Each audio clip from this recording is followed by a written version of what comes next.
Hi, I'm Anna, and this is New Age Psychology. In most of my content in this channel, I discuss a general topic in psychology, such as trauma, gender, sexual orientation, spirituality. And my teaching style, is to supply concrete supporting examples.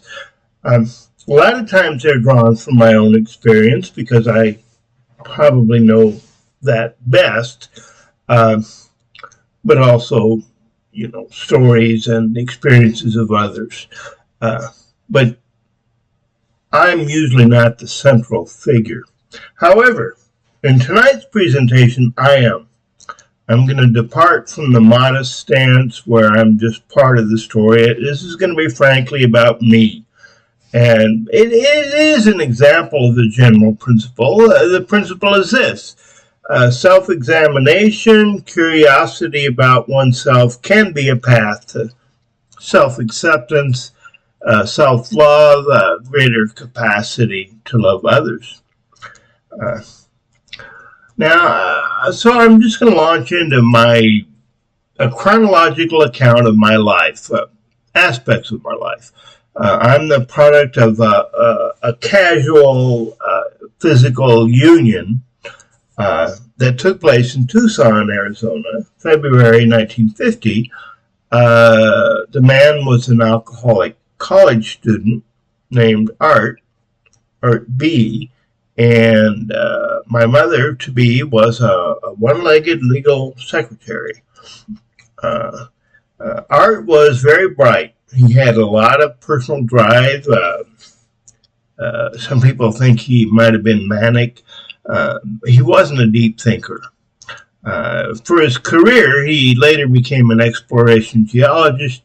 He found an awful lot of copper all over the world for the Anaconda Corporation.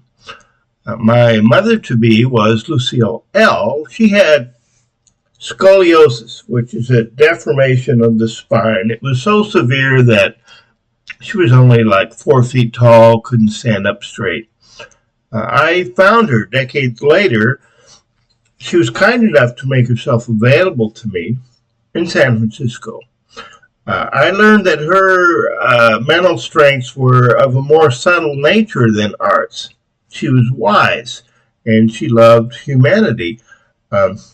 She worked for the Department of Public Health, shared a flat in the Tenderloin district of San Francisco with several young women. Now, I mentioned their psychological characteristics, their personal characteristics, because it seems that temperament is largely hereditary, and the traits of these two people, and also the grandparents, who I know something about, help explain who I am. Now, why do I say temperament is hereditary? Well, taken to extreme, there are genetic associations, very strong genetic associations, for schizophrenia, bipolar disorder, autism spectrum.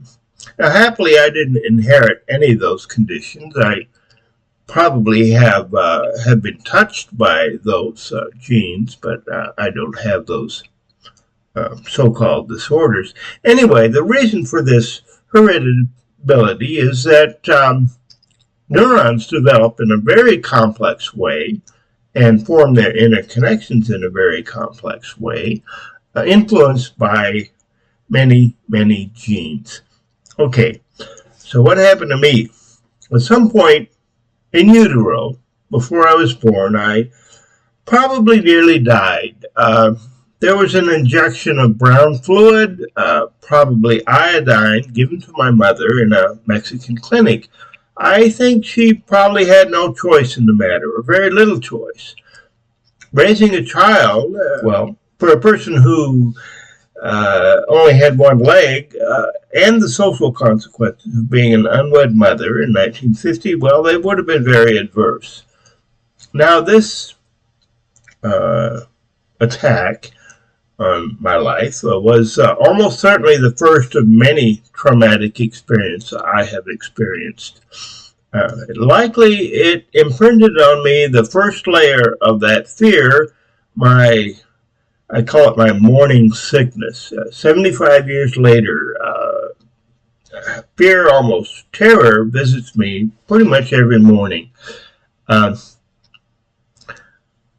Somehow, when I found Lucille L., I had a gut awareness that something like that had happened in utero, even though nothing had been reported to me. She confirmed it. Understandably, the conversation was quite awkward. I was delivered in Phoenix, not Arizona, November 23rd, 1950. It was in Phoenix because, that's where the Florence Whitman Home for Unwed Mothers was, in Phoenix, not Tucson. It had to be a cesarean section because, as I said, her whole body was deformed and the doctor didn't really want to take a chance on a difficult delivery. I was placed in foster care in Tucson shortly thereafter, and I lived with those people for 6 months. And they must have loved me a lot because I can still feel the afterglow of their loving touch. It never leaves me, even for a moment. And I believe they're the reason for whatever capacity for affection I possess. At 6 months age, however, I was adopted. I don't really know what happened. I don't have like concrete memories of the early years of my life in that family, but it seems like there was ongoing or reported horror, maybe some kind of torture. I can't figure out why anybody would do that to an infant or how they could get away with it. But, there's the evidence of my soul, pretty strong, like a smoking gun. I mean, nothing less could explain the lifelong residue that characterizes my inner life. The trauma also had a profound effect on my thinking. It forced me to try to make sense of the meaningless chaos. To this day, I compulsively seek problems to solve. It can be a strength. I've solved some very complicated problems, but it sometimes drives my friends crazy.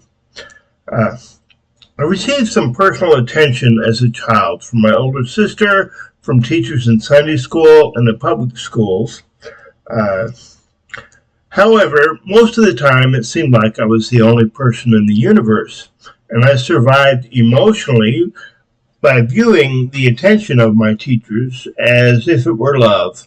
To this day, I'm religious and addicted to studying and teaching and learning, being taught. My mother somehow was able to force me into a sort of so-called left brain cognitive style with the suppression of all social drives and emotion, black and white thinking, logic, equations, and so on, cause and effect. I accepted her choice of a career interest for me, nuclear physicist. I almost did it. I didn't write the thesis. Very late in life, well beyond retirement, I learned that my true nature is quite opposite to that. I'm touchy-feely. I like metaphors, creative activities. In adolescence, I was addicted to alcohol and other drugs. The reasons might be obvious, but I reframed my experiences with these substances as love.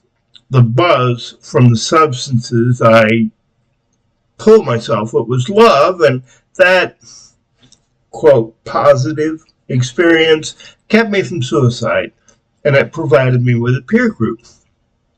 Eventually, I graduated from a 2-year community college. I enrolled as a sophomore as a junior in a 4-year college. I found it very difficult to engage my mind in the academics until John Kay found me, and he kind of took the place of my mother.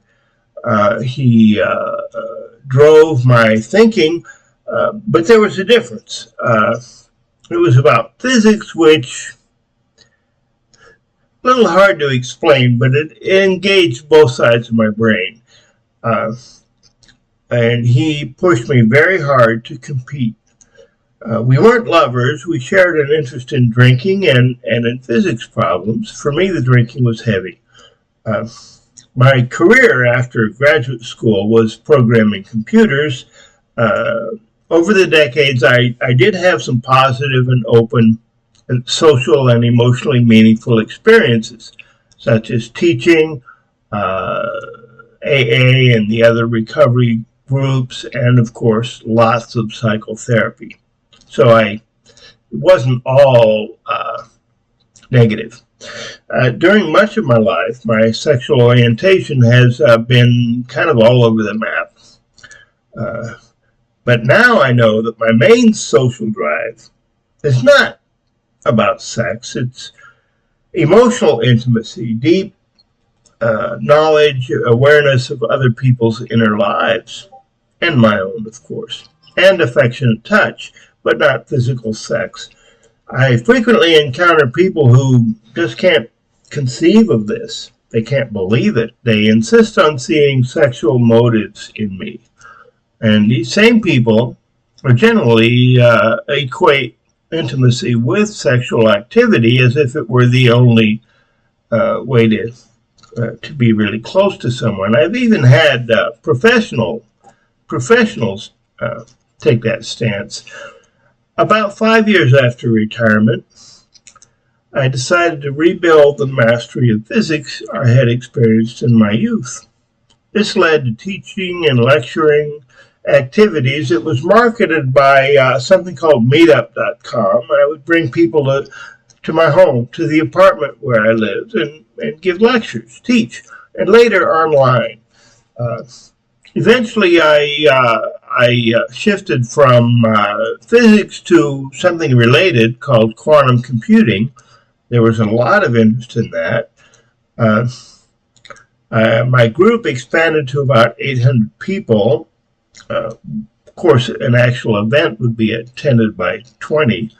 I acquired a business partner, F, and I still have a relationship with F today.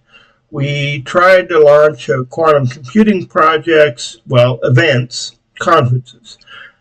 Eventually, I figured out that quantum computers are really not ready for application. And I pivoted. It was my choice. My partner didn't like it at first, to switch to AI for chemistry.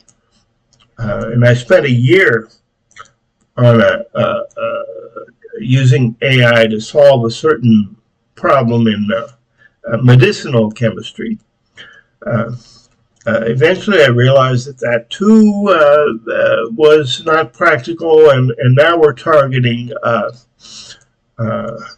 AI-based apps in another area. There's 4 of us on the team now.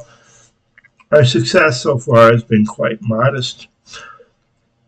Now, about my gender.